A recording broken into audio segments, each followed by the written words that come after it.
Oi, mais uma vez, a graça e a paz do Senhor, amém? Eu espero que essa mensagem encontre você na graça, na tranquilidade, no descanso, na confiança e na fé inabalável no Senhor. Essa palavra de alguns minutos é uma palavra de conforto, de encorajamento, de edificação para a sua vida. É uma palavra da Escritura e que o Senhor colocou no meu coração para passar para você. Eu sou o pastor Ângelo Renato, da Igreja Assembleia dos Anjos, Renovada de Jerusalém, em Jundiaí, São Paulo, Brasil. Querido, uma igreja pentecostal, mas acima de tudo, alicerçada na palavra, sola scripto. Se não for na palavra, não há embasamento. E sem embasamento é anátema, é maldição. Então nós nos baseamos na palavra do Senhor. E a palavra que eu quero compartilhar inicialmente com a igreja está em Filipenses 4:6, que diz: Não estejais inquieto por coisa alguma. Antes, as vossas petições sejam em tudo conhecidas diante de Deus, pela oração e súplica, com ação de graça. Uma vez Paulo reclamou ao Senhor que ele não aguentava mais a prova, que ele não aguentava mais passar porque ele estava passando, e que vinha um determinado espírito e o agredia com um tapa na cara todo dia. Nós não sabemos se isso é literal, se isso é filosófico, se isso é poético, mas seja de que forma for, ele apanhava, ele sofria. E eu tenho cá comigo que Paulo sofria muito, o apóstolo Paulo, porque ele pertencia ao Sinédrio. E normalmente a pessoa que pertence ao Sinédrio é casada. E normalmente o judeu ortodoxo, normalmente o pessoal da época que pertencia, de certa forma, a uma denominação religiosa, eles, além de ser casados, deveriam constituir família, né? Ele era um dos principais da sua sinagoga, do Sinédrio. E a Bíblia não relata que ele tenha tido filho ou que ele tenha sido casado. Há algumas passagens que parece que demonstram que ele talvez fosse solteiro, mas eu tenho a impressão que o espinho na carne que ele tinha seria por saber que existe uma redenção, que existe uma remissão, que existe uma salvação que vem de Jesus Cristo. E ele mesmo talvez não pudesse falar isso com a sua família, porque ele estava em missão. E ele reclamou ao Senhor. Vamos voltar ao tópico, ao cerne do que eu estou falando. E o Senhor respondeu para ele: Paulo, Paulo, a minha graça vos basta. E eu queria que você entendesse hoje algo sobre graça e misericórdia. Nós usamos muito a palavra misericórdia. Misericórdia. É comum na igreja algumas irmãs, alguns gritarem misericórdia. E eu costumo dizer, misericórdia é um favor imerecido. Mas na verdade, a graça é um favor imerecido. E eu vou tentar explicar a diferença de graça e misericórdia. São palavras que são usadas, às vezes erroneamente, há uma dificuldade em se entender, mas eu quero tentar explicar o mais sucinto possível, porque a minha graça vos basta, diz o Senhor. Querido, ainda em 2 Coríntios 1, 3 e 4 diz: Bendito seja o Deus, o Pai de nosso Senhor e Salvador Jesus Cristo, o Pai das misericórdias. Ele é o autor, ele é o Pai das misericórdias. E o Deus de toda consolação, além de misericórdia, ele também dá consolação, que nos consola em todas as nossas tribulações. Ei, não existe algo que você passa que não esteja no conhecimento de Deus e que ele não possa minimizar, limpar, sarar e curar. A Bíblia fala: eu mesmo faço a chaga, eu mesmo curo, eu mesmo quebro, eu mesmo conserto. Eu, Senhor, permito e faço todas as coisas, para que também possamos consolar os que estiverem em alguma tribulação, com a consolação que nós mesmos somos consolados por Deus. 2 Coríntios 1, versículos 3 e 4. Presta atenção. Você está passando por prova? Você tem um consolador. Você está passando por luta? Você tem um defensor. Você está passando por injustiça? Você tem um advogado. Você está passando por dor? Você tem um médico. Você está passando por uma luta? Você tem um general. Você está passando pelo que for, tem um Deus agindo por você e dizendo: eu vou te consolar, eu vou te confortar. Mas é para quando você receber a minha graça, as minhas misericórdias, o meu consolo e conforto, você também fale para o teu irmão que está passando pela mesma prova e às vezes não conhece Deus e não terá esse beneplácito do Senhor. Então Deus permite você passar para você conhecer a dor do seu irmão, ou o seu irmão vendo você passar pela dor, te vendo saindo, vai te ouvir. Porque todo mundo quer sair do deserto. Todo mundo quer sair da prova. E quando Deus te põe na prova, se Ele pôs, Ele também te tira. Mas é um processo de início, durante e fim. E Deus está dizendo, há um fim maior. Há um propósito no que você está passando. E esse propósito é consolar o teu irmão. Querido, como foi falado, não estejais inquietos por coisa alguma. Antes as vossas petições sejam em tudo conhecidas diante de Deus, por orações e súplicas, com ação de graça. Filipenses 4:6.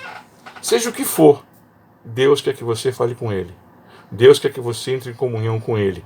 Deus quer que você se entronize e converse com Ele que está no trono. Porque Ele já mandou seu Filho, Ele já se fez Filho, Ele já se fez o Verbo, já se fez carne, já habitou entre nós e trouxe a salvação para mim e para você. Ele está dizendo, conversa comigo, fala comigo, sejam em tudo as tuas petições conhecidas minhas. Ele sabe o que está fazendo, mas é uma ordem. Me pergunta por quê, eu também não sei responder.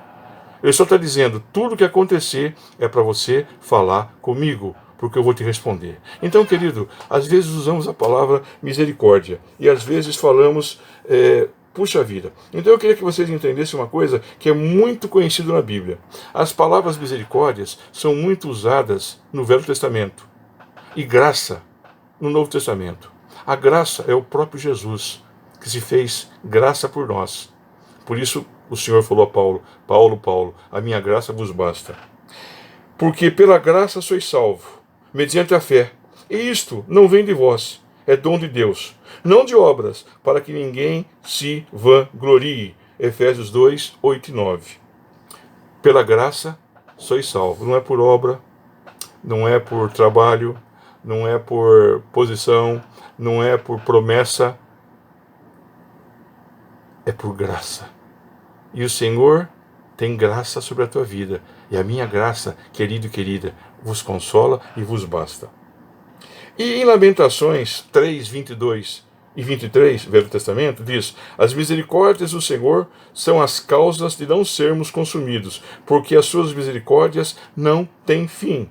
Novas são cada manhã, e grande é a sua fidelidade. Querido, eu vou fazer agora a diferença de misericórdia e graça.